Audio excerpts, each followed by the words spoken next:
कृष्णं वन्दे जगद्गुरुं मन्दारगन्धसंयुक्तं चारुहासं चतुर्भुजं बर्हि पिञ्चावचूडाङ्गं कृष्णं वन्दे जगद्गुरुम् उत्फुल्लपद्मपद्राक्षं नीलजीमूतसन्निभं यादवानां शिरोरत्नं कृष्णं वन्दे जगद्गुरुम् रुक्मिणीकेलिसंयुक्तं पीताम्बरसुशोभितम् अवाप्ततुलसीगन्धं कृष्णं वन्दे जगद्गुरुम् गोपिकानां कुचध्वन्त कुङ्कुमाङ्गितवक्षसं श्रीनिकेतं महेश्वासं कृष्णं वन्दे जगद्गुरुम्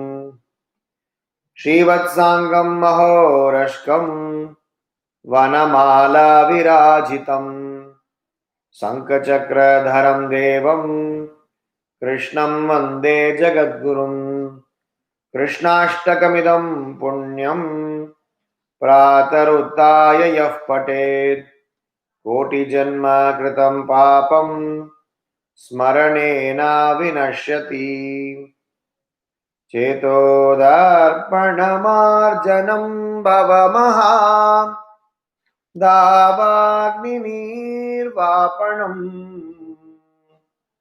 श्रेयकैरवचन्द्रिका वितरणम् विद्यावधू जीवनम् आनन्दाम्बुधिवर्धनं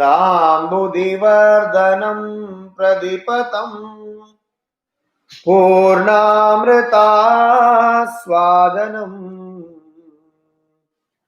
सर्वात्मस्नपनं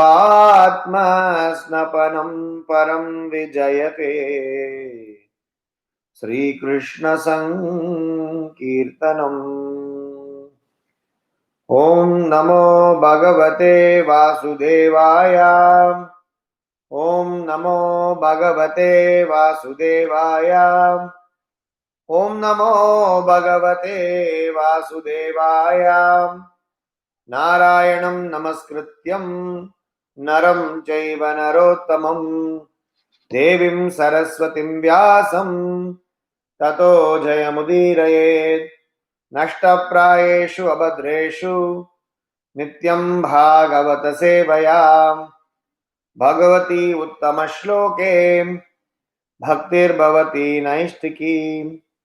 सर्वशास्त्राब्धिपीयूष सर्ववेदैकसत्फला सर्वसिद्धान्तरत्नाढ्य सर्वलोकैकदृक्प्रधा सर्वभागवत प्राण श्रीमद्भागवत प्रभो कलिद्वान्तोदितादित्य श्रीकृष्ण परिवर्तिता परमानंद पाठाय प्रेमावर्षक्षराय ते सर्वदा सर्वसेव्याय श्रीकृष्णाय नमोस्तुते।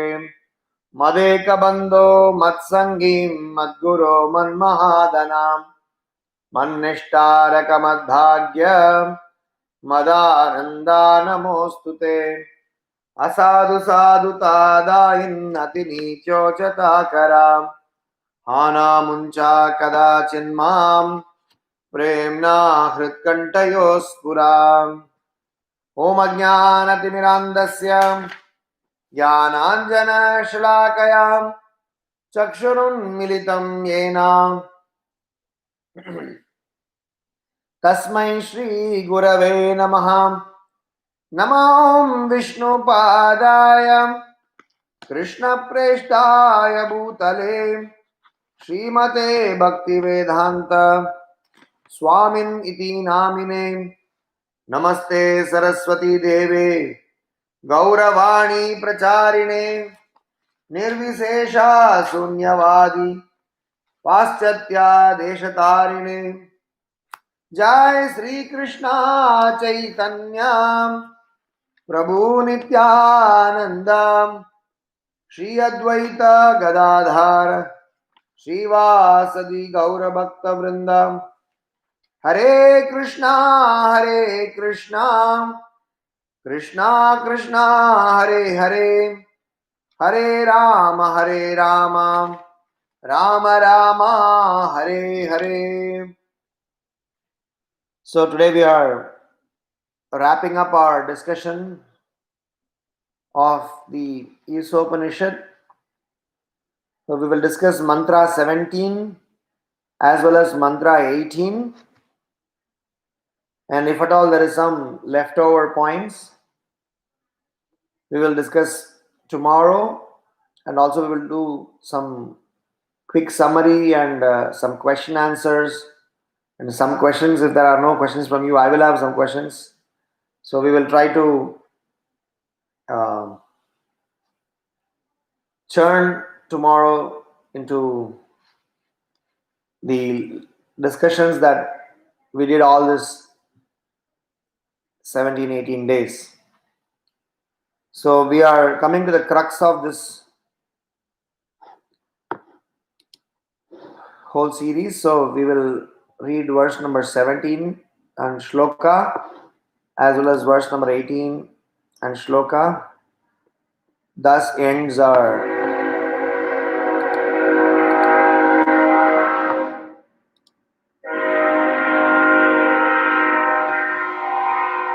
and 45. So today we will end the entire Ishopanishad in terms of the study. So I'll chant the mantra 17 shloka and translation, 18 shloka and translation, then we will churn. Vayuranilam amritam atedham bhashmantam shariram om krato smara kritam smara krato smara kritam smara. Let this temporary body be burnt to ashes, and let the air of life be merged with the totality of air. Now, O my Lord, please remember all my sacrifices, and because you are the ultimate beneficiary, please remember all that I have done for you. Mantra 18.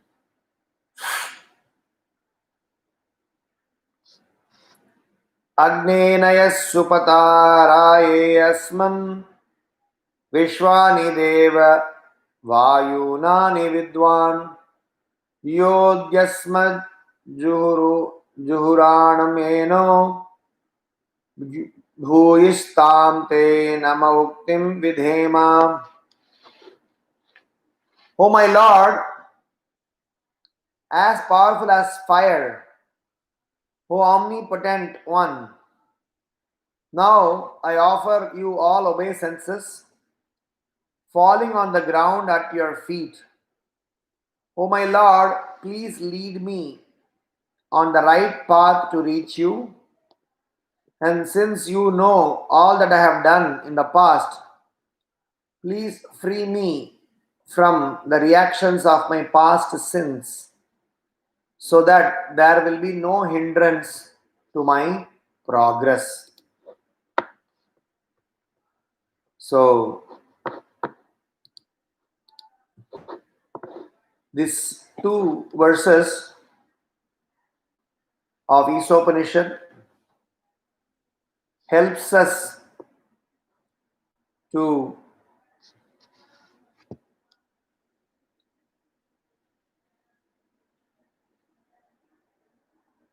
offer ourselves to the Supreme Lord,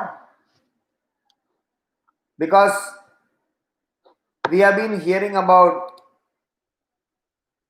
Lord, conditioning of the jiva, and how this conditioning has crippled us, and how we are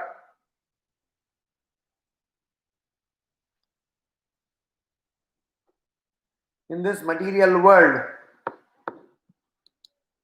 trying to struggle to understand the Supreme Lord's glories,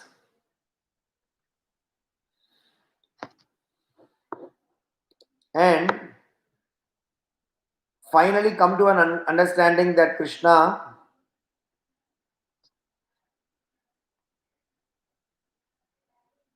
is the source of everything, and Krishna being the supreme personality of Godhead, we are definitely desiring to go back to Him, and as a matter of desire to go back to Him, we are now expressing ourselves. I mean, Upanishad is helping us to express ourselves. So, in this set of two verses,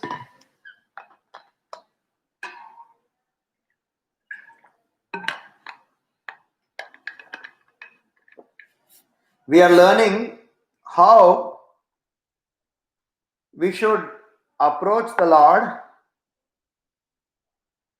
and how we should remember that prayer and expression being clearer helps us to move forward in devotional life. So we are going to definitely churn these two shlokas and learn some lessons. Srila Prabhupada,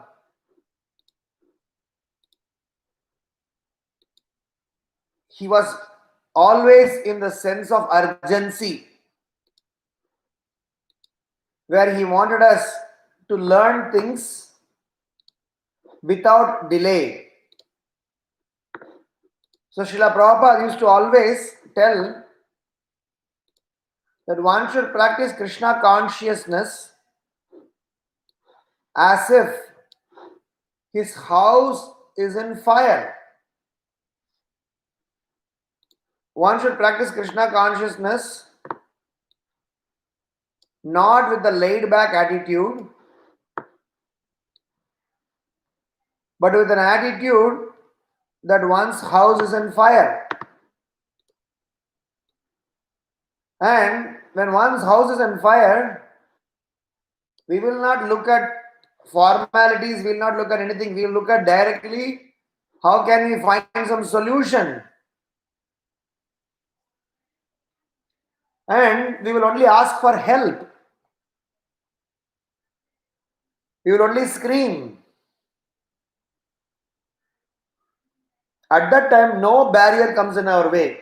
No gender, no educational qualification, no language, nothing will come our way. Only desperation, and in the desperation, we will be able to express ourselves. So, at that time, our desire plane, at that time, our interest, inclination in devotional life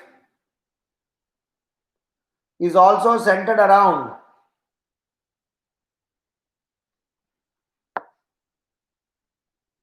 how to rescue ourselves from the cycle of birth and death, because by then we would have seen everything, all permutation combination of enjoyment, all permutation combination of suffering, all permutation combination of the temporary nature of this material world. That is why disease and death are very interesting lessons, or very interesting platform for us to learn lessons effectively. And Krishna definitely want us to learn in an easier way. If he is not going to learn an easier way, Krishna may help us to learn in a complicated way also, tough way also. At the end, Krishna's agenda is to get us back to him. So in these two sessions, these two slokas, we are going to prepare ourselves for a sincere prayer and a life of preparation for a life of eternity. So hence this life currently that we are living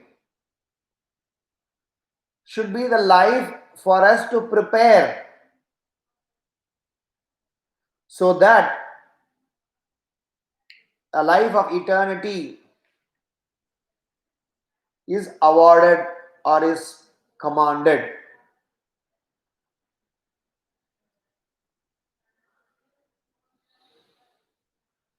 Hypothetically,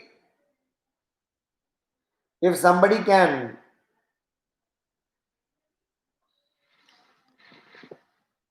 assume that we are not going to live more than 1 week from now, and the doctor has declared that we are terminally ill and we do not have long days to live. I'm not trying to become upshakun here. To help us drive home this point, for knowing how we will conduct ourselves. We know ourselves by now. We know our shortcomings. We know our positives also. Only sincere people know it in the right sense. Otherwise, those who are a cheat will always think that everything is good in me and positive in me.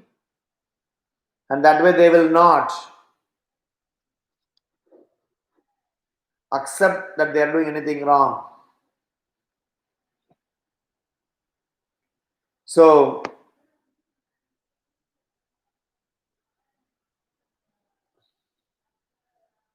we are definitely going to assume that we are going to be living short. How will we conduct ourselves? What will we talk? What will be our priorities?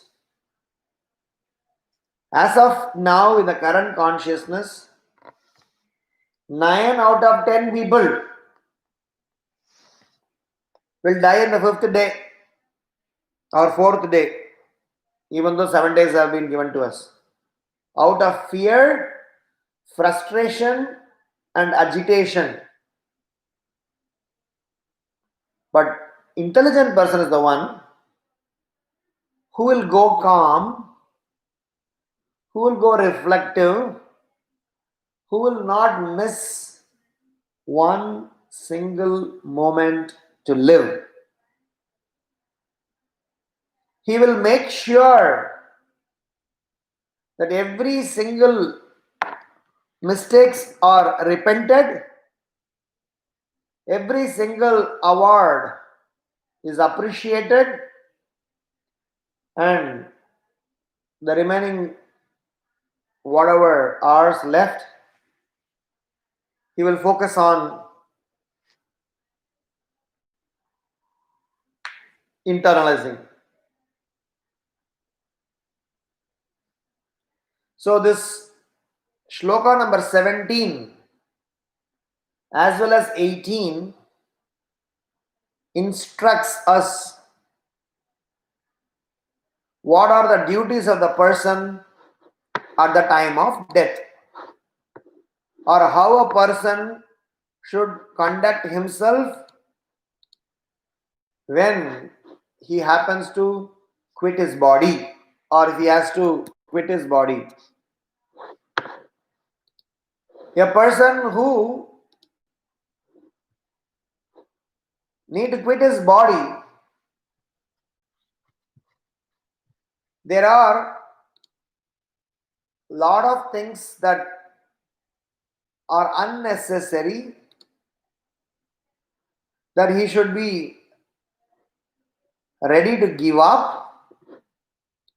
There are a lot of important things that he need to embrace. So Sukadeva Goswami explains, Tasmad Bharata Sarvatma Bhagavan Ishvaro Harihi Shrotavya Kirtitavyascha Smartavyasche Smartavyaschechata Chat Bhayam. O descendant of King Bharata, one who desires to be free from all miseries must hear about, glorify, and also remember the personality of Godhead, who is Supersoul, controller, and savior from all the miseries. So, we are going to turn these two verses and have some sets of reflections. So, our first reflection in the today's context is about we dutifully and humbly record our services and prepare a report to submit to Krishna. Because here the prayer that is offered by Upanishad is to ask the Lord to remember all he has done so that he may come to him. So what does it actually says? It says that I have done something, so better remember that. Unless you do it, how can you ask somebody to remember it?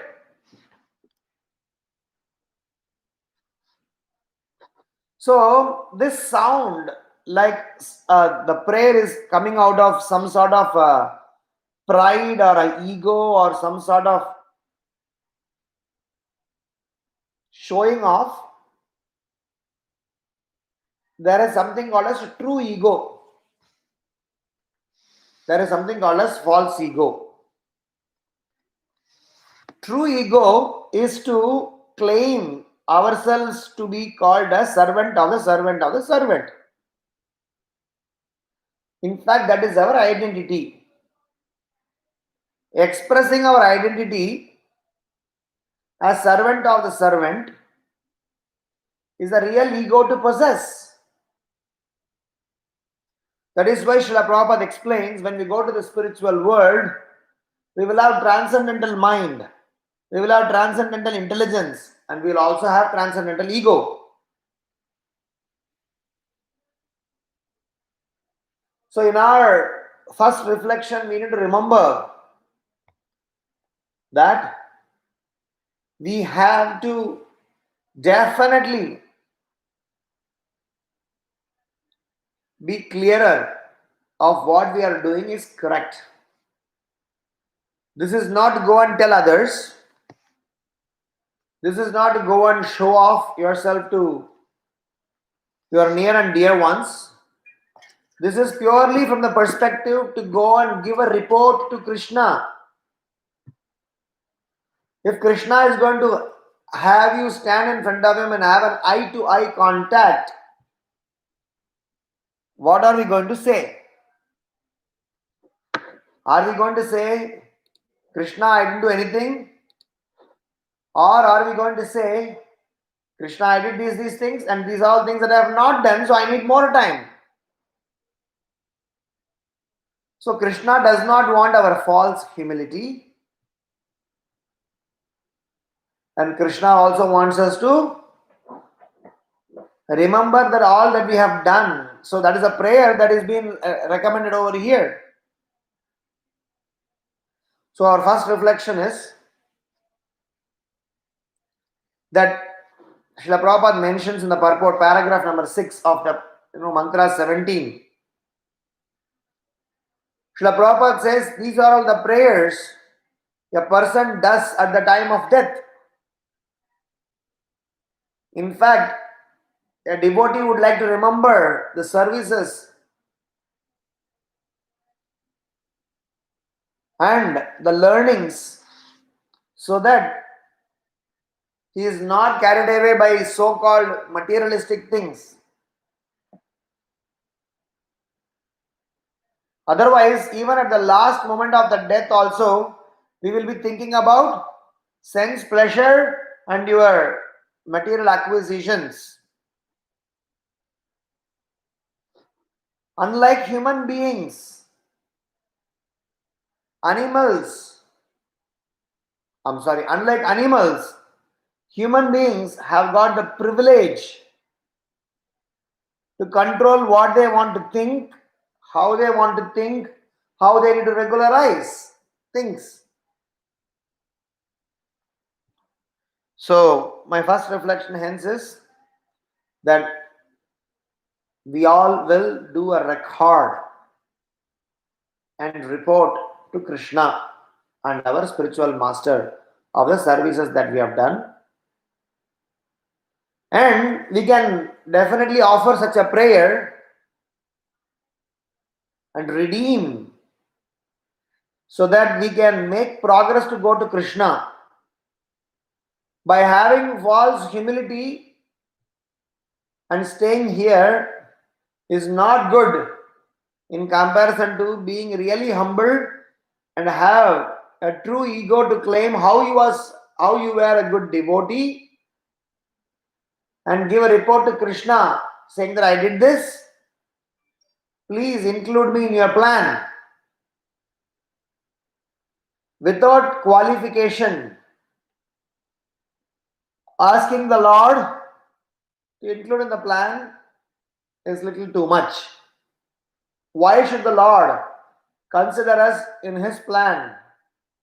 Why only us? Why not somebody else? Why you are so special? So we are not special yet, and hence we will understand that in Krishna consciousness, the focal point is Krishna, and our report to Krishna is not to just show off that we have done. It is to say that how much Krishna is important to us and how much he means to us. So we are registering to Krishna that he is very important to us and we want us to, be taken back. So in our daily prayers, we may have our own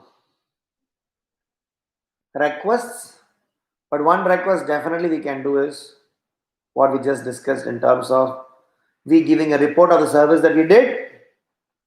We can also request that how do we improve upon that we have not done correctly. So we can thank the Lord for the services that he enabled us to do so that we could do it. Also request the Lord to maintain that status quo.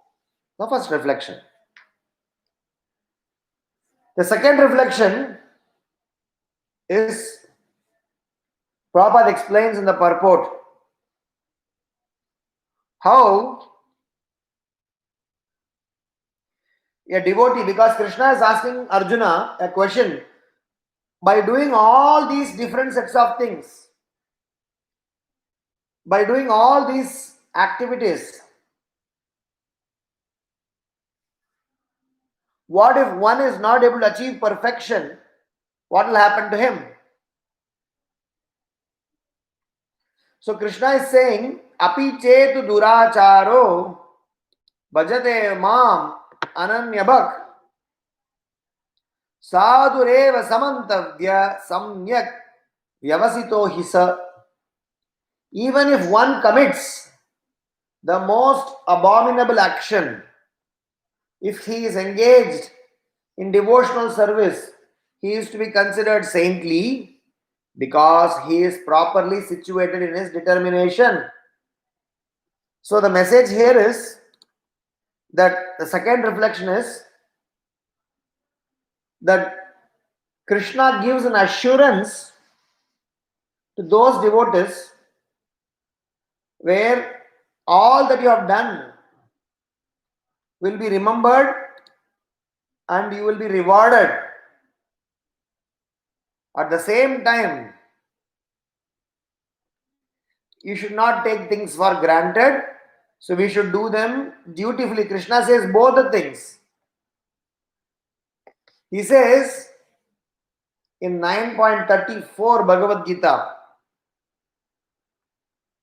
Kim punar brahmana punya bhakta rajarshayastata anityam ashukam logam imam prapya bhajasvamam. How much more this is so of the righteous brahmanas, the devotees and the saintly kings. Therefore, having come to this temporary miserable world, engage in the loving service unto me. And Krishna is explaining that how do we engage in a loving service? Manmana bhavamad bhakto madhyaji mam namaskuru mam evaishashi yuktaivam atmanam matparayana. Engage your mind always in thinking of me, become my devotee, offer obeisances to me and worship me by being completely absorbed in me. Surely you will come to me. Surely. So our second reflection is, how surely is sure? When Krishna is explaining, surely you will come to me. This is the last shloka, 9.34, where Krishna is trying to tell Arjuna the process to give our report. And in that state, Krishna is overlooking our small mistakes. At the same time, Krishna is warning Arjuna. Prabhupada mentions that a devotee should not take things for granted. Because Krishna is giving us credit, because Krishna is giving us opportunity, because Krishna is giving us additional validation of things.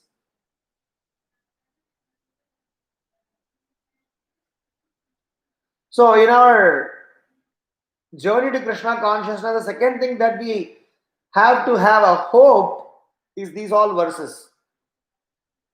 From Apiche to Durachara, Prabhupada mentions this in the purport, 9.30 to 34. What is the hope? Krishna is ready to reciprocate. Krishna is ready to give. Krishna is ready to take us with him.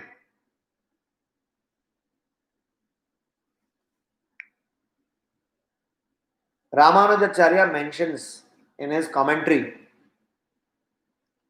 What does he mention? He mentions about Krishna's assurance. What is he mentioning as Krishna's assurance?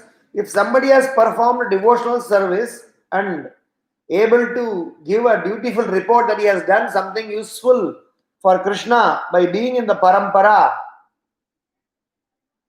even if some unfortunate situation come upon him and he may have to die inadvertently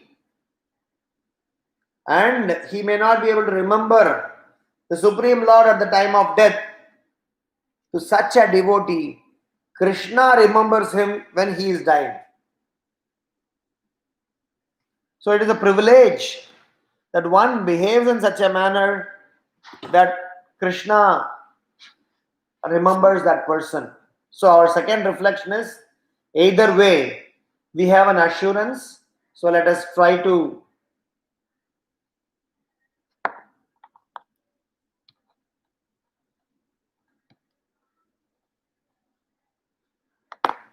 function dutifully. I shared this pastime where Narada Muni is coming from the spiritual world carrying a diary in his hand and meeting Ambarish Maharaj.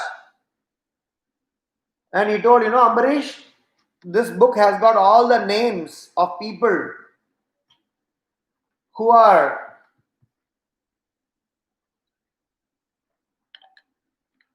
remembering about the Supreme Lord. And your name is definitely going to be there in the first hit list. Ambarish Maharaj said, out of humility, No, my dear Lord, I am not such a great devotee, I may not be in this list of devotees that you are saying. Narada Muni said, no, let's look at it. So they flipped through the pages of the book that Narada Muni carried, and to their surprise, and to Narada Muni's surprise, the name of Ambarish Maharaj was not at all there. Ambarish Maharaj said, see, I told you, I am not such a great devotee. So Narada got completely confused. How is that possible? So he went to the Vaikuntha planets and came back with another diary. And in this diary, when he flipped through, first page, first name was Ambarish Maharaj. So this is the diary. The first one was list of all those names who are constantly thinking about the Supreme Lord. The second one was the list of names about whom Krishna is constantly thinking. You see? So our second reflection is, we perform our services in such a way that Krishna remembers us, Guru remembers us, Vaishnavas remember us, and if they remember and recommend and endorse, Krishna will definitely take us in. Krishna can't stop us.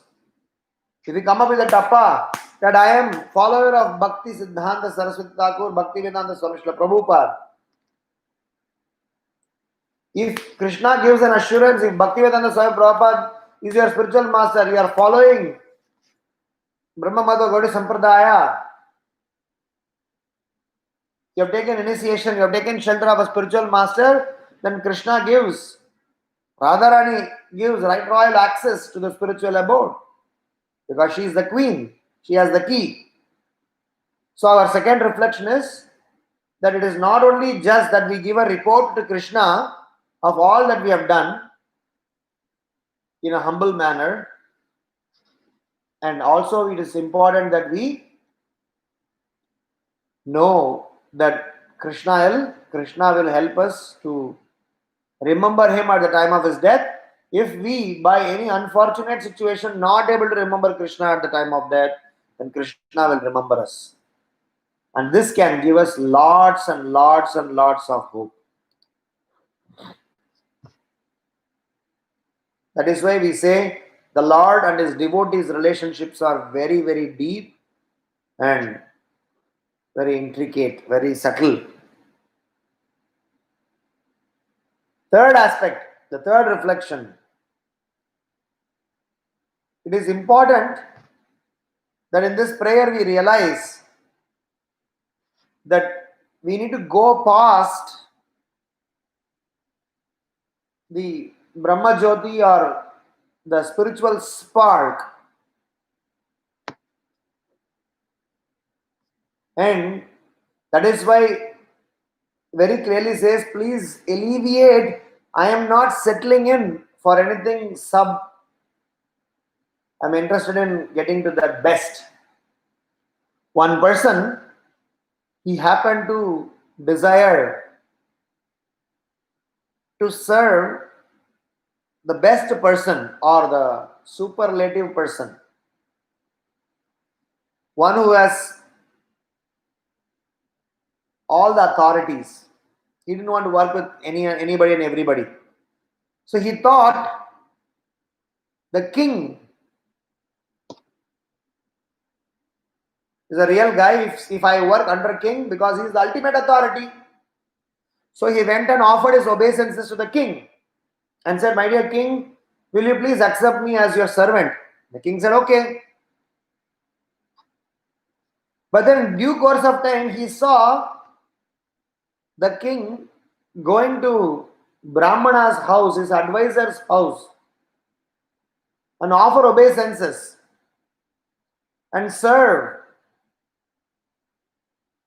the Brahmanas and try to learn from them and take advice from them and discuss with them about philosophy.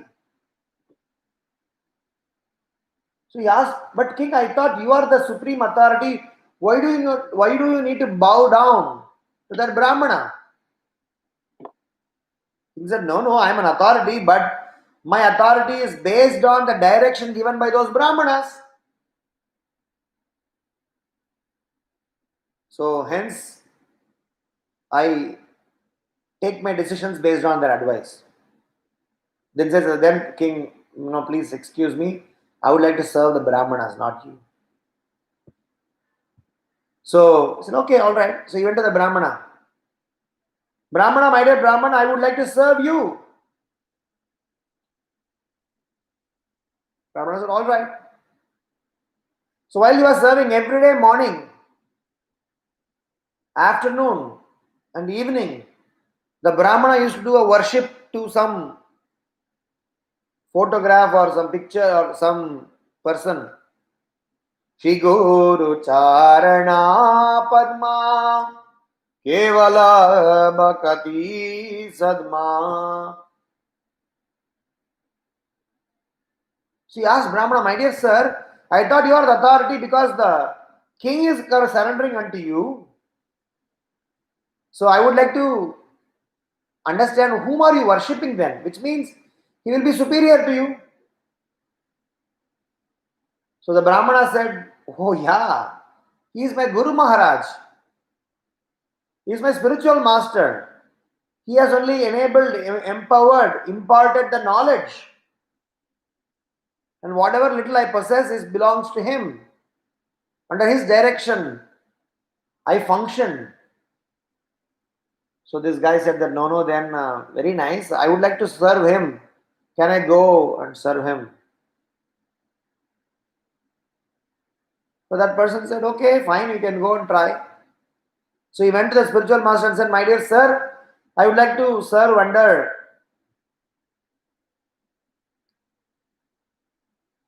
a great spiritual authority or great authority. And I realized that the king was worshipping a Brahmana and Brahmana was worshipping you. So I presume that you are the great person. Can I serve under you? The Guru said, all right, fine. So every day morning, afternoon and evening, Guru was worshipping his deities. The Supreme Lord was offering whole sets of prayers. This person thought, my dear sir, I thought you are the ultimate authority. And you have your own people under you who are learning from you. Isn't it true that you are the one who is teaching the Brahmanas and in turn down the line? Whom are you worshipping? Said, all that is all fine, but how can I function without my master, Supreme Personality of Godhead?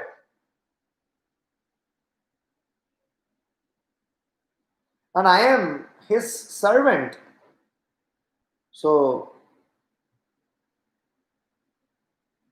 in the process of surrendering to the spiritual master, he said, can I go and serve the Lord?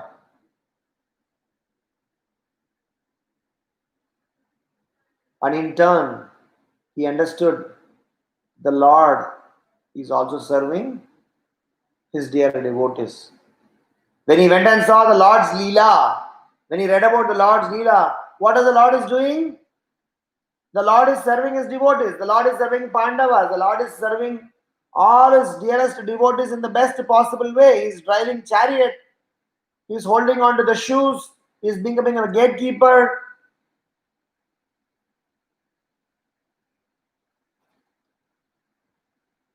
So he is considering his devotees as the boss. He considered how the Vaishnavas of the Lord are the glorious and supreme. So the point that I was trying to drive home here is, we may start to think our senses are great. Then we think our mind is great, intelligence is great. Then we'll think our family, country is great. Then when we keep on looking at the great, when we keep genuinely analyzing this great, we come to a conclusion that Naham vasami vaikunte na yogi hridaye ravau madbhaktaha yatra gayanti tatra tishtami Narada. Krishna says to Arjuna, Krishna says to Narada Muni, Naham vasami vaikunte na yogi hridaye ravau.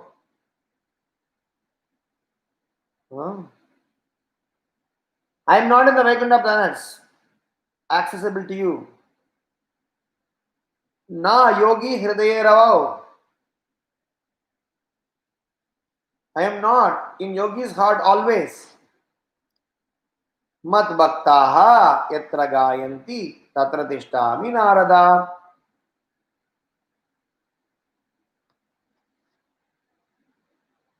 So, the point that I was trying to drive home as a third reflection here is that we need to go past all the layers, sensual layer, mental layer, intellectual layer, and operate on the platform of soul and understand the Siddhanta, which is Gopi Bhartu Padakamalayur, Dasa, Dasa, Dasa, Dasa, Dasa, Dasa, Anudas.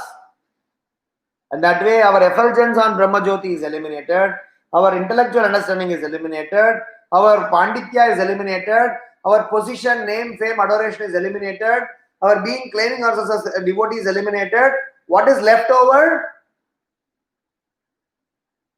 Tyaktva Turnamasesh Mandalapati Shrenim Sada Tuchavat भूत्वादीन Ganesh कौ करुणया कौपीन कंठाश्रुतौ गोपी भावरसामृताब्दिलकरी कल्लोलमग्नौ मुहुः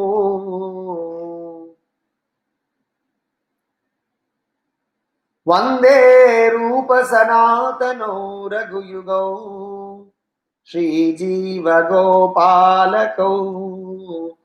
If somebody understands this सूक्ष्मता, ये सूक्ष्मता दिमाग में एकदम तीव्र रूप से गए, हिलेंगे नहीं. No, where you need to move, just अड़े रहने का. Just be with devotees and serve Krishna. Be with devotees and serve Krishna. Be with devotees, serve Krishna. But focus is serving Krishna and Guru. Nothing else. Dhire, dhire, dhire, dhire. All the layers of attachment needs to be eliminated. One layer need to be eliminated. Our mental layer, intellectual layer, sensual layer, all things to be eliminated, and we are able to vibrate on the platform of Krishna consciousness, including we should eliminate the Brahma Jyoti. That's what the prayer is. So hence the third reflection here is, how do we go past all these layers and finally situate ourselves in such a state where whatever we asked for first and second is possible. What was the first reflection? Report on the services that we have rendered, which means we have to do service. And number two reflection is, Krishna is anyway helping us by remembering us for the good services that we have done. But to do 1 and 2, the third layer, the third reflection is, how do we conduct ourselves and go past all this barrier and get properly situated so that first and second are possible. And this is doable only in the association of devotees. So an intelligent person sees, Prabhupada writes in the paragraph number 4 of verse number 17. What is paragraph number 4 talks about? Here in the material world, material nature forces the living entity to change his body due to his different desires for sense gratification. These desires are represented in the various species of life, from germs to the most perfected material bodies, those of Brahma and the demigods.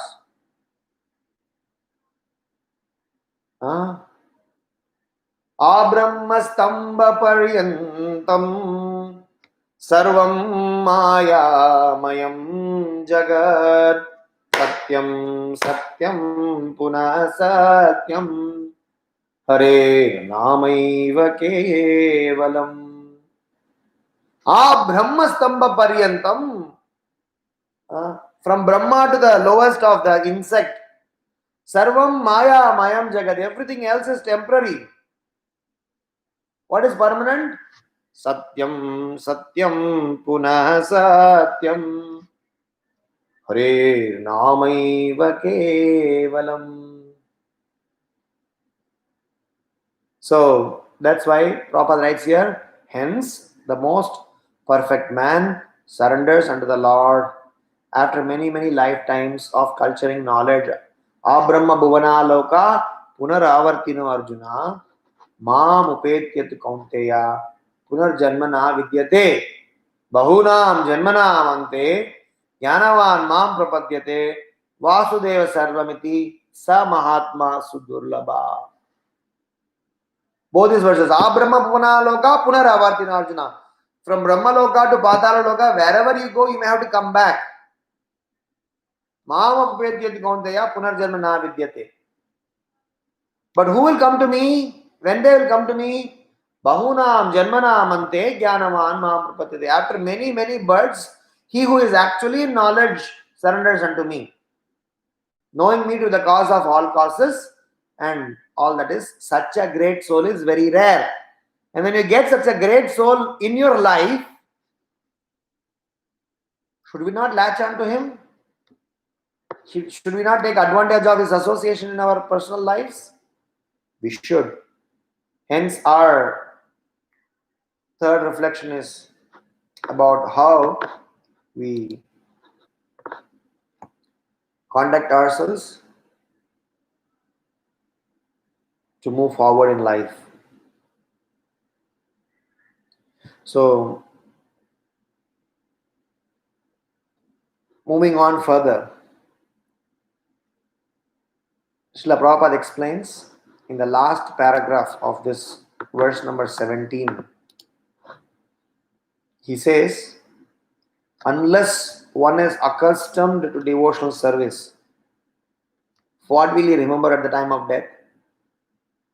When the body is dislocated, and how can he pray to the Almighty Lord to remember his sacrifices? Sacrifice means denying the interest of the senses. One has to learn this art by employing the senses in the service of the Lord during one's lifetime. One can utilize the results of such practice at the time of death. Very profound statement.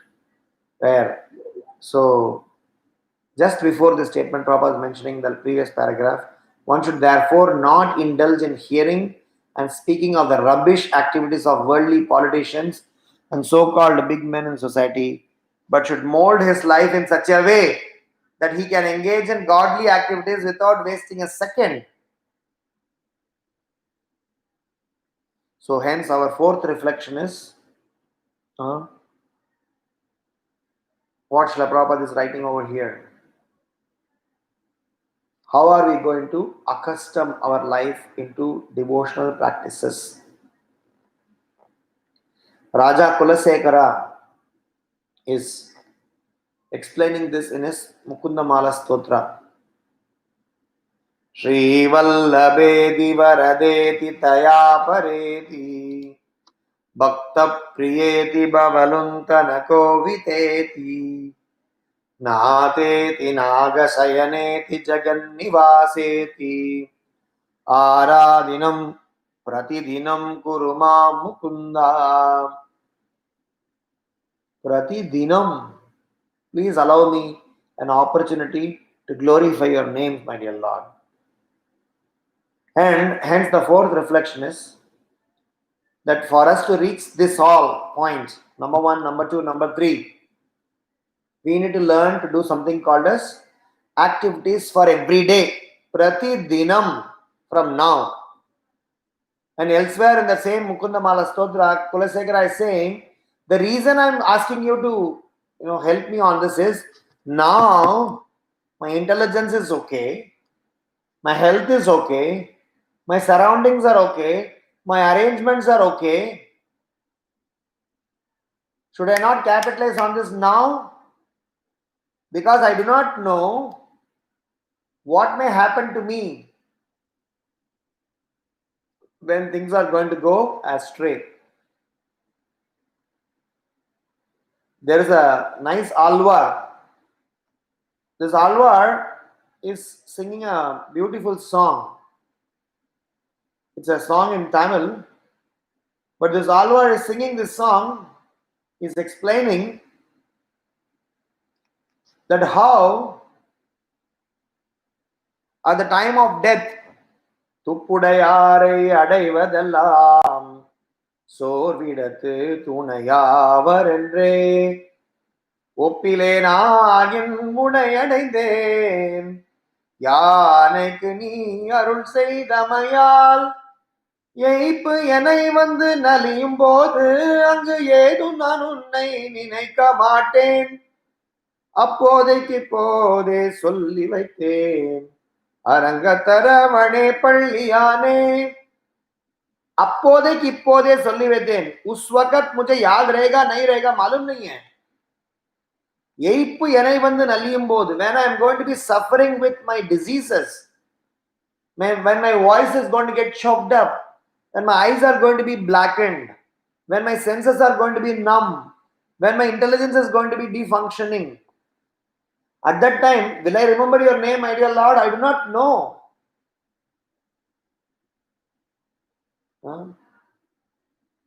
வந்தே மதூதர் வளைத்து பிடித்தனை வா என்றழைத்திடும் போது வந்து துன்பங்கள் நேர்ந்திடும் போது மனம் எண்ணிடுமோ தெரியாது தெரியாது. வந்தே மதூதர் அழைத்து matlab when people are coming and some death is going to drag us, at that time we will have lots of pain and we do not know whether we will be able to remember the Lord or not. Hence, I am registering it now. I am telling it now. உற்றவர் பெற்றவர் மற்றவர் சுற்றமும் ஓ என்று எழுதிடும் போது all our relatives are standing next to us, crying, weeping. There are so many reasons people will be coming and sitting next to us and doing all sorts of mourning. Somebody will say that, oh my God, this guy is leaving behind so much of debts. Somebody is crying because they love him. So different people have different scenario and they cry. At that time when all of the people are crying next to you, manam ennidumo theriyadu, I do not know if my mind will remember you.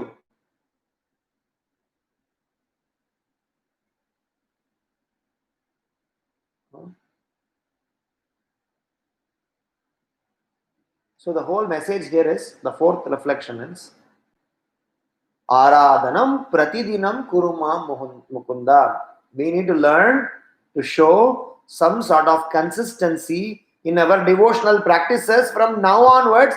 If 1, 2, 3 has to happen, Varna 1, 2, 3 cannot happen. Item number 1, item number 2, item number 3, that can happen only if you show that from today.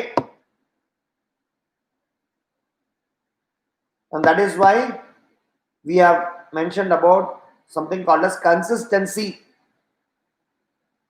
Yesterday in the Bhagavatam class that I was giving, 1.2.6, Savai Pumsam Paro Dharmo Yato Bhakti Radokshaje Ahaituki Apratihata Eyatma Suprasidati. That Bhagavatam verse we were speaking, and we were mentioning how it is extremely important for us to remember and understand Ahaituki Apratihata. What does that mean? Ahaituki Apratihata means unmotivated and undisturbed. Today we do everything because of a motivation. But what Srimad Bhagavatam says, unmotivated and uninterrupted. Ahaituki apratihata yayatma suprasidati. So our fourth reflection hence is, let's make sure how can we get a consistency in our devotional life. Now consistency has got a graph to plot. Consistency graph is not like this. Say for example,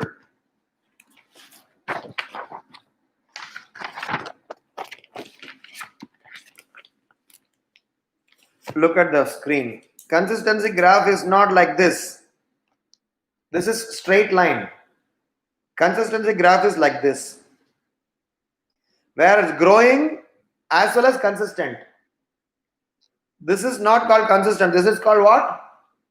Stagnancy. If you are saying that Prabhuji, I am like this, that is called stagnancy, and after a point in time that is considered as a kind of a fall down. If you are stagnant, not growing anywhere, there's no fun. So basically what I want to say is that if we are trying to say a straight line like this is nothing but stagnancy. What is consistency? It is like this, where we are growing as well as being stable in our growth. And our growth is incremental. Shastra is not encouraging us, not asking us to do everything at overnight. Krishna is not expecting that. What is expectation? We try to do an incremental growth. So the fourth reflection is, in our journey of Krishna consciousness, we need to grow uninterrupted, unmotivated, and progressive. If you are not making a progressive growth, sir, last 15 years I am chanting one round. That's not called, consistency. That's called stagnancy. So that's our fourth reflection. The reason is, it is helping us in the process of eventually preparing us for death. Prabhujis and Matajis, please remember, as I mentioned in the beginning of the session, this is a life of preparation for preparing to go to Krishna. This is preparation का preparation है, तैयारी के लिए तैयारी है. So hence तैयार हो जाइए ताकि हम भगवान तक जाने के लिए तैयार रहेंगे. जब भी भगवान बुलाएंगे तब हम जा सकते हैं. So भगवान कब बुलाएंगे, किसको बुलाएंगे, बोल नहीं सकते हैं. दुनिया भर की कहानी है. So many pastimes, so many stories are there on when Lord whom will he call. Many obvious ones are not called, and many non-obvious ones are called. That's the history. Because from our side, obviousness means, अरे ये प्रभु जी तो भगवान के पास पक्का जाएंगे. पता चला इसका सबसे लास्ट भेज दिया भगवान ने, कि भगवान हमारा भावना देखते हैं, हमारा कंसिस्टेंसी देखते हैं, नॉट दिखा हुआ. कितना श्लोका आता है, कितना आपने लेक्चर दिया, कितना सेवा किया, कुछ हिसाब किताब नहीं देखेंगे. कृष्णा देखेंगे आपके भावना, जिस अच्छे भावना से भक्ति जो किया होंगे, जो सेवा किया होंगे. So that's our fourth reflection, and the last one for this particular shloka 17. We are switching to verse number 18 now, which is also the continuation of the same thread. So hence we are all encouraging all of you to learn to inculcate some sense of consistency. So the fifth reflection, which is starting from verse number 18. What is the biggest problem for us in terms of making a progress? Look at the prayer. Please free me from the reactions to my past sins, so that there will be no hindrance to my progress. What is my hindrance? What could be the possible hindrance? How can sunlight, which is very powerful, be hindered? Plenty of hindrances that we can list, but in this current context, the hindrance is referred as procrastination. The more we procrastinate, the more we delay, the more we are trying to, say later. बाद में कब आएगा? Tell me one moment where I want to start. Because many times, as we discussed in one of the earlier verses, we are hung up on perfection but not on purity. So बाद में कभी नहीं आता, क्योंकि हम कभी perfect होंगे ही नहीं. बट परफेक्टेड भगवान भी नहीं चाहते हैं, यही सबसे बड़ी बात है. Krishna also doesn't expect perfection from you. Look at this prayer. These two prayers are saying what? These two prayers are saying, my dear Lord, जितना मैंने सेवा किया याद करो ताकि मैं आगे जा सकूं. हम क्या बोल रहे हैं? People, when we do book distribution, people say the same thing, sir. I'm waiting for some opportune moment to take care of these things. Then lifelong I will be only sitting and meditating and doing service. I am doing all this in preparation for later stage of devotion. कभी later stage आया? That is why Prahlad Maharaj says, Kaumara macharet prajnyo dharman bhagavataniha durlabam manusham janma. Prabhupada writes in paragraph number 6 of mantra 18. Let's read that. What is he saying?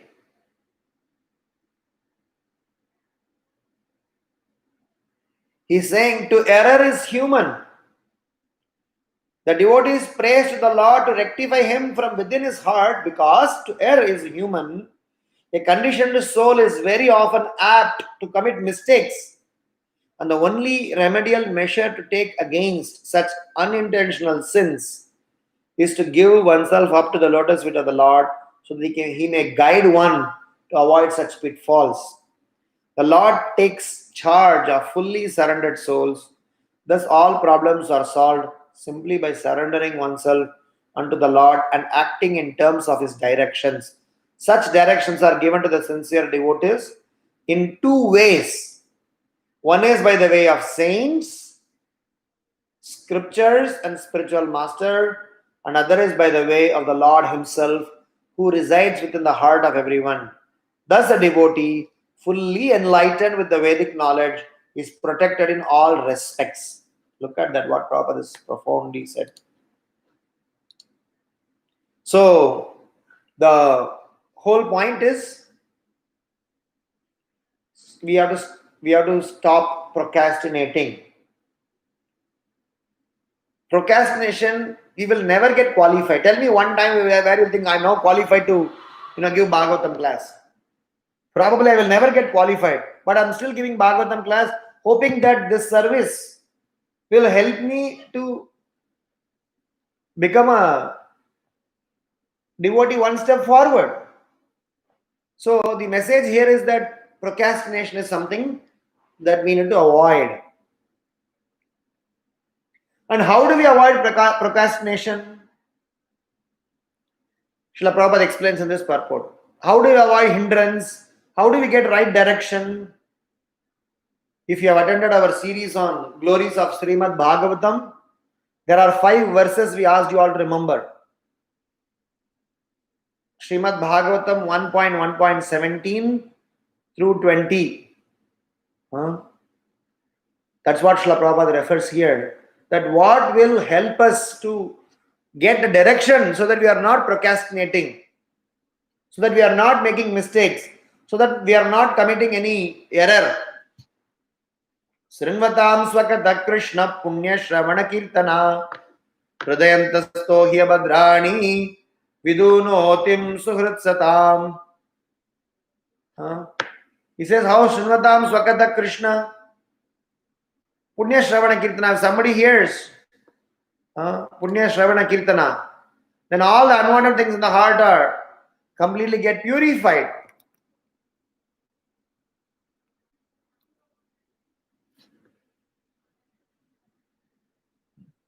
So it is extremely important for us to remember this fact.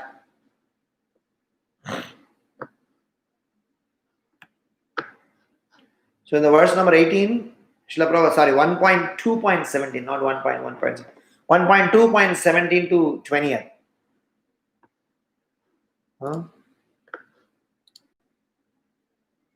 So Prabhupada explains, Punya Shravana Kirtana se shuruat karke, what is the last shloka? Evam prasanna manaso Bhagavad Bhaktir Yogata Bhagavad Tattva Vijnanam Mukta Sangasya Jayate.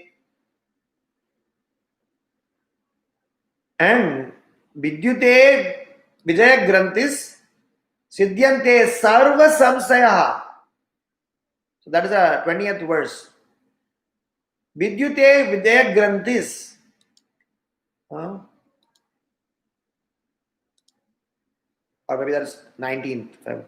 Right. So as soon as irrevocable loving service is established in the heart, the effects of nature's mode of passion, ignorance such as lust, desire and hankering disappear from the heart. Then the devotee is established in goodness and he becomes completely happy. So the whole message here is that how we slowly elevate our consciousness from starting from hearing Srimad Bhagavatam and eventually get situated in a state of mode of goodness, so that proper direction is set, so that proper arrangements are made, so that a devotee can make necessary progress in his Krishna consciousness and can handle stability. So the sixth reflection is how Srila Prabhupada writes in this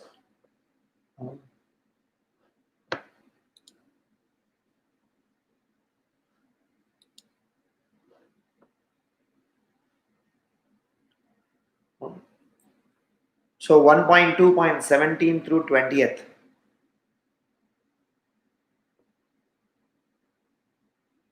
Please read them. That will give us directions. Very important 5 verses.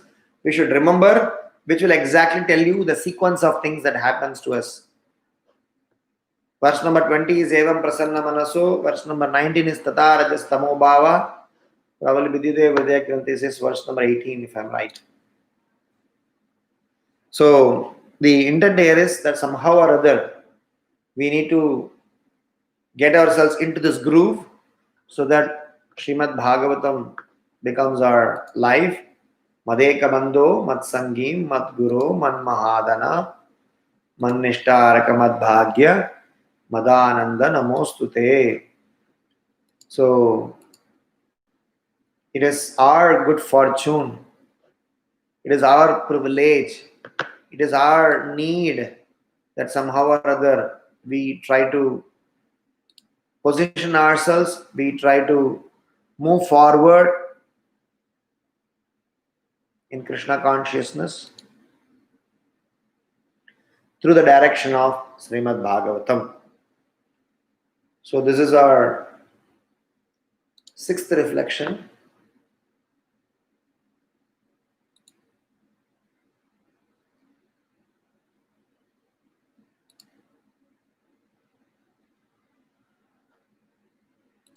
A seventh reflection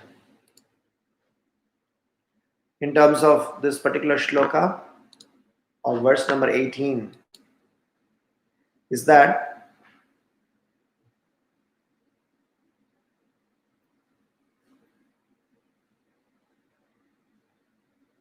having heard, having working on all our devotional aspect of it, one should work on the knowledge that the direction that has been given to us, that which has been provided to us, we need to put it into terms of what Srila Prabhupada writes in this purport. Srila Prabhupada writes in this purport that Bhagavad Gita explains that if one falls from the path of yoga, one will get the opportunity. Paragraph number 3 in this 18th shloka. What is paragraph number 3 that talks about? That paragraph number 3 talks about that we are assured by the Lord that the yoga brashtas, or the souls fallen from the path of self-realization, are given a chance to rectify them by taking birth either in the family of good brahmanas or in the families of rich merchants. Such births afford higher chances for self-realization. If these chances are misused, due to illusion, one loses the opportunity of human life afforded by the Almighty Lord. So we need not lose our hope. We need to understand that we are given chances. Krishna will again give a chance if we somehow not able to latch on to this. But at the same time, don't expect chance के ऊपर chance. Chance पे chance लेना थोड़ा सा imbalance हो जाता है. So hence let us try to appreciate the aspect that the Lord is trying to present here and say that I am giving you chance, I'm loving with you, I am caring for you. So it is in your best interest that please try to take advantage of the chance that is offered to you. Varna punarmushiko bhava. Come back to the cycle of birth and death. And that is why Prabhupada writes in the 18th chapter, 18th shloka beginning, one needs to learn the difference between karma, akarma, vikarma, and what is that we should be not doing it, what we should be doing it. So that way we will be able to pick and choose the right aspect of devotional life. And I want to conclude this entire 18th shloka as well as the entire Ishopanishad by making a statement which is my eighth and concluding reflections on this set of two shlokas, that we offer our prostrated obeisances falling on the ground to you, my dear Lord. All that knowledge, Siddhanta that we all had spoken, gets culminated in this one act. If we offer our, that is why Sashtanga means all the senses, all the sense organs, all the intelligence, mind, everything. I offer, nothing is left behind at home. So I surrender myself, I offer myself fully prostrated in front of the Supreme Lord. This is the same mood that we are trying to, show to spiritual master also. We offer proper full-on obeisances. For ladies, they have their own mannerism and ways in which they are supposed to offer obeisances. And for gents, they are supposed to offer obeisances, full obeisances. So by offering such obeisances, Nalakuvara and Manikriva says that is how we are, um, taken care. That is how we are trying to repay our debts, my dear Lord, because when we were in the young days, did not realize what we were bestowed with, what we were blessed with. So we kind of gave them up, gave that life up recklessly.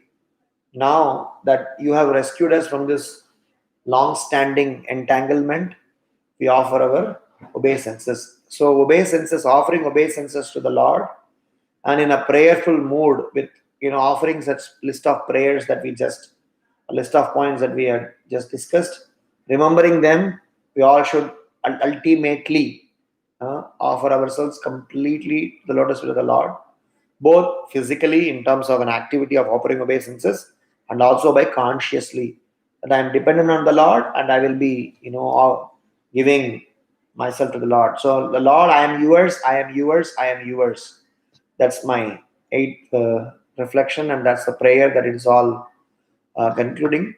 So knowing that anything that you have given, Aslishyava Padaratam Pinashtumam Adarshanat Marma Hatam Karotuvam Yata Tata Va Vidata Patu Matprana Natastu Sa Eva Naparaha. So we are trying to kind of accept to the fact whether the Lord appears in front of me, does not appear in front of me, give me something, does not give me something, reward me, punish me. He is my worshipable Lord and will continue, and I will offer my respectful obeisances to Him. So, with these 8 reflections, we are concluding the entire Ishopanishad. So, tomorrow is the day. I'll mention what we want to do to tomorrow. Tomorrow, whoever has attended the course, entire course, or if somebody has not attended and participated only, ad hoc here and there, still participate tomorrow. We will do overview of all these 5 sections, what all we learned, and salient points. At least tomorrow day, please come with your notes if at all you have taken notes. And if you have not studied any of the purports, please read the purport so that the entire Ishopanishad is completed, finished reading. And also, if you have any questions that has not been clarified or you have still got some doubts, we do that. And also, we will do some sort of a summary of all that learnings that we have done. And that way we will also quickly recollect anything that we may have missed. So tomorrow is a summary study of Ishopanishad. So technically speaking, 18 verses of Ishopanishad we have finished today. But tomorrow we will do a kind of overview. So I would definitely expect every one of you to participate.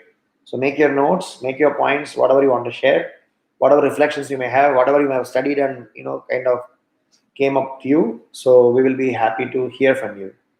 So Grantara Srimad Bhagavatam ki jai, Srila Prabhupada ki jai.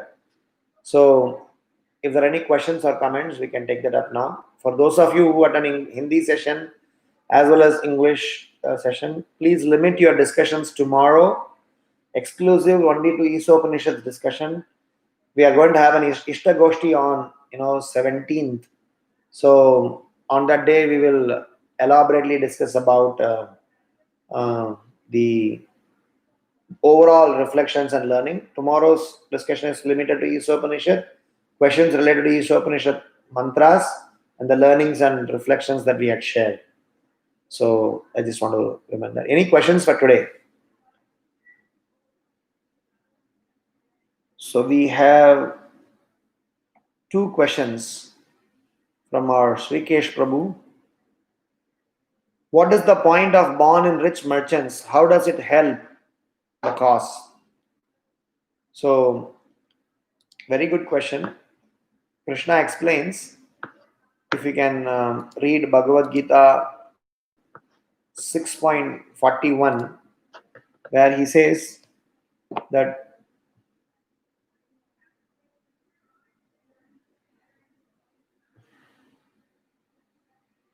anyone who has 6.41 and 42. So basically what Krishna is trying to say, as Prabhupada mentions in this purport, that the unsuccessful yogi, after many years of enjoyment on the planets of the pious living entities, is born into a family of righteous people or into a family of rich aristocracy. And the next shloka says, or if unsuccessful after long practice of yoga, he takes his birth in a family of transcendentalists who are surely great in wisdom. Certainly such a birth is rare in this world. So the message here is that if somebody is born in a rich family or aristocratic family, the basic challenges of survival, the basic challenges of trying to get to the basics of your life is alleviated. For sure, somebody born in a Brahmana family or somebody born in an aristocratic family can as well be proud, can as well miss the chance. That is the most unfortunate situation. But what Prabhupada is trying to refer in that purport is that if you are unsuccessful in your endeavor, then you can redeem in your next life because Krishna is going to give you a chance. Api chetu duracharo. So he's saying that I will still forgive the mistakes. Even though he must have done some abominable activities, I'll forgive them. Because he was originally correctly situated, just because of the nature of Maya, he got carried away. So I will give him some brownie points.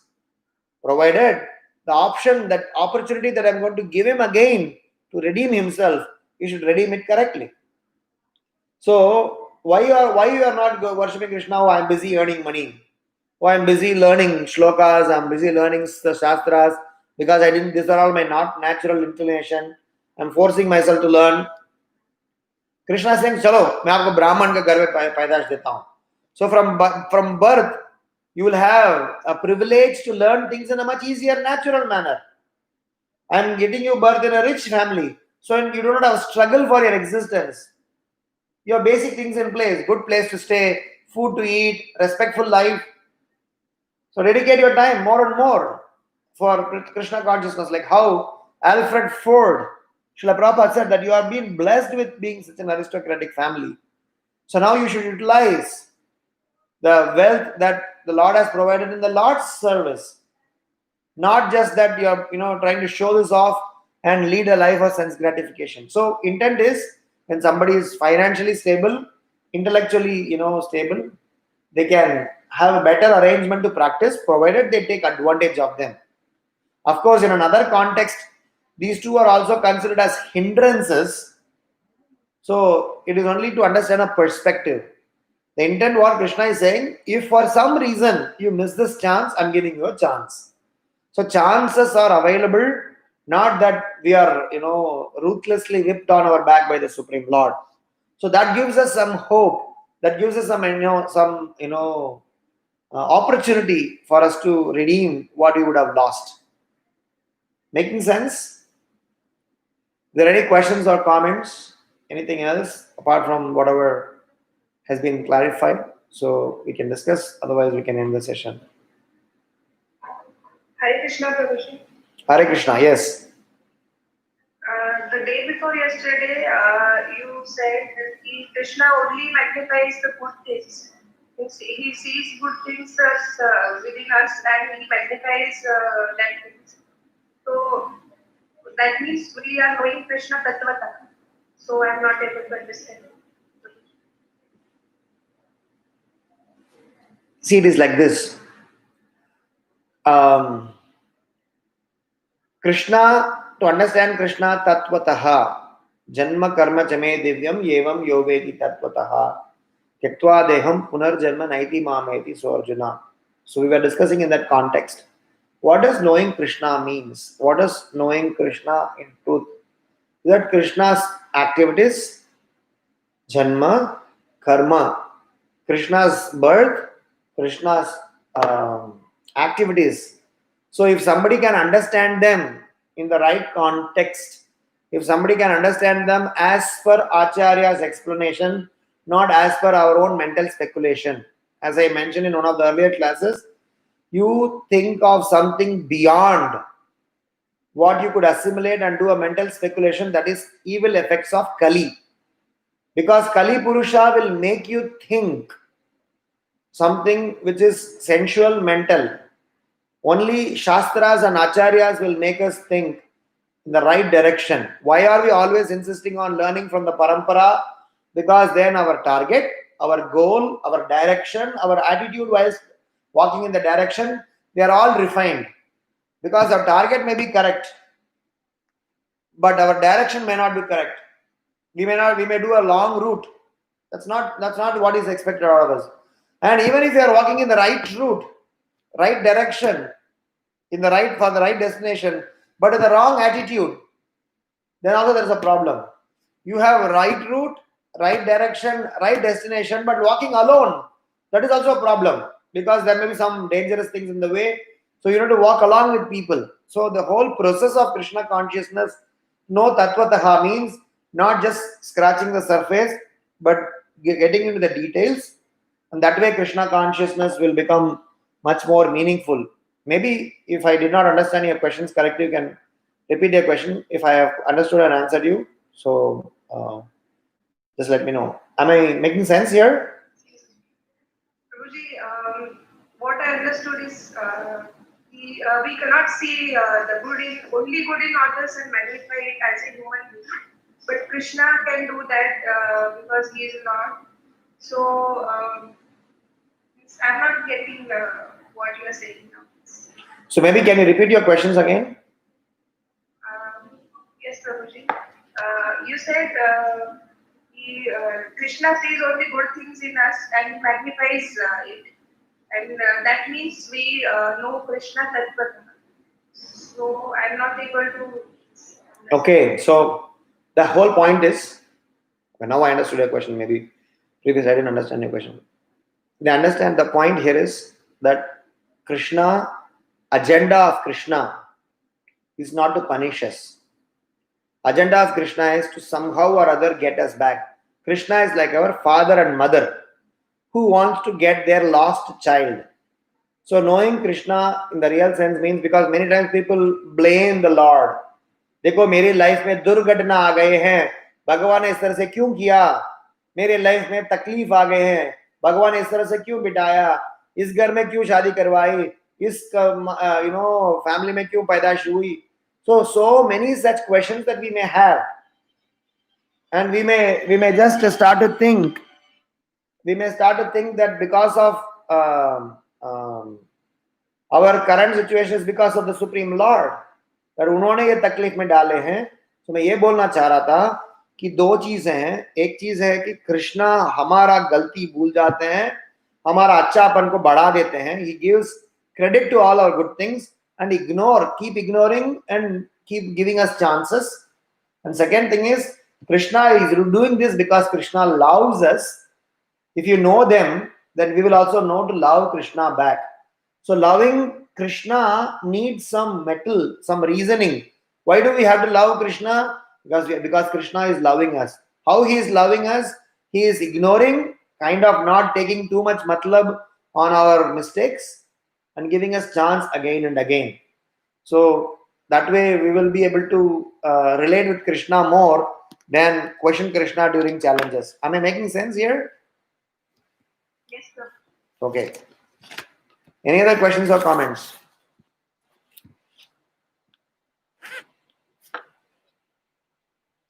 Okay, fine. Thank you so much. So we're happy that we finally kind of discussed Ishopanishad, and thank you so much for those who have been with this entire series. Okay, one more question. Percentage of folks even remotely engaged in devotional service is small, while most are entangled. Why is devotional culture rare?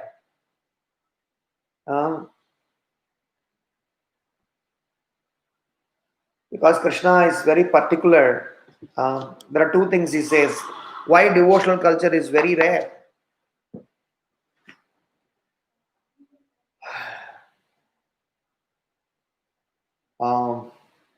Daivihi yesha gunamayi mama maya duratyaya mam eva ye prapadyante maya metam tarantite. Krishna says that because my nature is very difficult to understand and overcome, mama maya duratyaya, because people, just because of wrong reference point, our referencing had always been mistaken, our referencing had always been wrong. That is why we have this scenario of not able to that is why these two verses that Prabhupada referred, Abrahma Bhuvana Loka and Bahunam Janmana Mante, these two shlokas, Bahunam Janmana Mante Jnanavan Mam Prapadyate is understood from what is the shloka number? In the purport Prabhupada writes 6.9, which oral. So 7.19 or whatever that verse number that we just read in the purport. So where Prabhupada says that we all have many chances have been taken, and before we become a devotee of the Lord, we have tried many chances, sab jagah haath pair mare. But then finally, only very few people who have understood the crux of Krishna consciousness, Vasudeva Sarvamiti. So that is something very. So there is this rarity has been explained by Krishna in Bhagavad Gita more than 3-4 shlokas. Manushyanam sahasreshu kaschid yadati siddhaye yatatam abhi siddhanam kaschid mam veti tattvataha. After thousands of men, hardly one will come to me. So this rarity is purely a choice, not Krishna's choice. Krishna is ready to accept every one of us. He has enough, flights to take us back. It is only we who can't afford. The Vande Bharat mission, who is trying to deport Indians back to India, not everybody is able to avail, because either they cannot afford, or because they don't qualify, or they have reservations in fearing on boarding there. because they are not sure, where they will get stranded. That is with respect to the materialistic condition.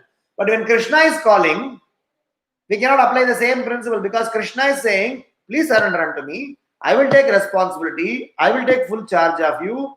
And if you just, buy into what I'm saying, you will be able to survive. You will be able to make it, dear. And that's what we are trying to say, that those who have latched onto it, the rarity is not because of the Supreme Lord's arrangement. The rarity is because, as Prabhupada says, because of the doggish mentality of the individual. Because we have this doggish mentality. Yaha muh lagaya, waha muh lagaya, yaha muh lagaya. We want everything and finally to be, not get affected. That's not possible. Depends upon whatever you do, accordingly you will get, rewarded or punished. Yayata mam prapadyante tam stataiva bhajamyaham. जिस जगह पर भी जाओगे उसके हिसाब से आपको result मिलेगा, उसके हिसाब से आपको उल्टा जवाब मिलेगा या आदान प्रदान होंगे. So better to learn what to do correctly and better to learn what we are supposed to avoid. So rarity is purely our choice, not Krishna's decision. So if as Prabhupada says, if all of us decide to surrender nicely, Krishna will be happily ready to take us back. Is that okay? So if there are any further more questions, we can take it up tomorrow. Hare Krishna. Vancha kalpatarubhyascha kripa sindubhya evacha patitanam pavanebhyo vaishnavebhyo namo namaha. Ananta Koti Vaishnav Vrinda ki jai. Srila Prabhupada ki jai. Hare Krishna.